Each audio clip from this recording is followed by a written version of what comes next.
আসসালামু আলাইকুম। আশা করি সবাই ভালো আছেন। আমি একটি মুরগির খামারে চাকরি করি।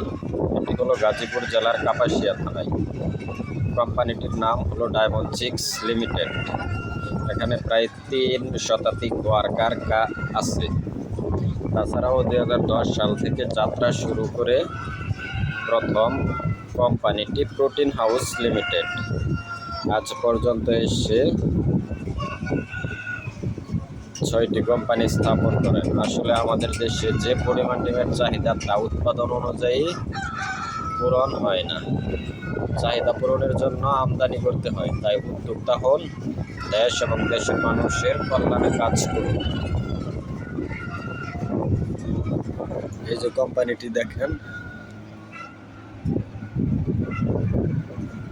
এটি হলো কোম্পানির বাহিরের সাইড, কোম্পানির দৃশ্য। আসলে এখানে মুরগি পালন করা হয়। তো আমি আজকে একটা জিনিস দেখাই আপনাদের। এই যে এটি হলো প্রায় এখান থেকে দেখা যাইতেছে যে প্রায়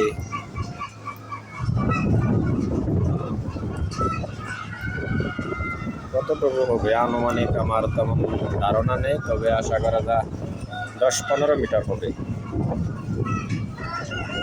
40 হাতের উপরে হবে। এই জায়গাটুকু আপনারা দেখছেন, এটা দিয়া মানে কুলিং প্যাড এটাকে বলা হয়, এটা দিয়ে ভিতরে বাতাস ঢুকে। আর এই যেটা হলো পর্দা, আর এই যেটা হলো পর্দার যে এটা আছে ওইটা, এটার সামনে মোটর আছে। মোটরের সাহায্যে বিশেষ করে শীতের দিন, যখন শীত থাকে তখন এটা ওঠানামা করা যায়।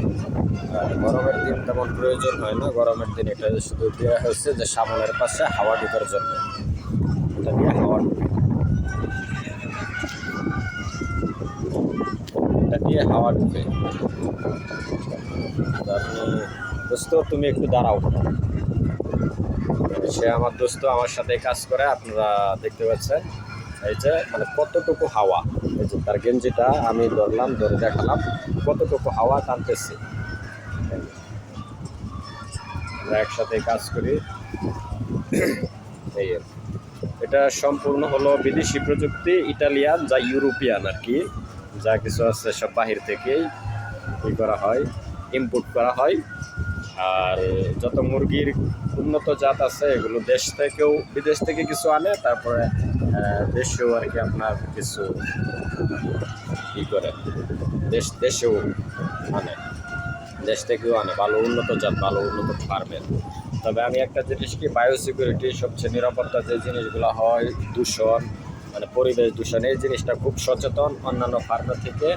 এইখানে এই জিনিসটা সবচেয়ে বেশি গুরুত্বপূর্ণ। এখানে কোনো হাতের, অল্প কিছু পরিমাণ হাতে কাজ আছে যেগুলো না করলে হয় না। এগুলো বাদে বাকি যত কাজ আছে সব মেশিনের দ্বারাই করা হয়। তো আশা করি পরবর্তী টাইমে আপনাদের যদি কোনো ধরনের কোনো কিছু জানতে ইচ্ছা হয় ফার্ম বিষয়ে, তো আপনারা বলতে পারেন যে এই বিষয়গুলো, বা ভিতরে কি সিস্টেম, ভিতরে ভিডিও করা যায় না, বা ভিডিও করা অ্যালাউ নেই, ভিতরে ভিডিও নিষিদ্ধ, বা মোবাইল নিয়ে আসা যায় না। তো আপনারা যদি জানতে চান পরবর্তী টাইমে যে এই বিষয়গুলো যদি আপনারা বলেন বা কি কাজে, তাহলে আমি বলবো। ঠিক আছে? এই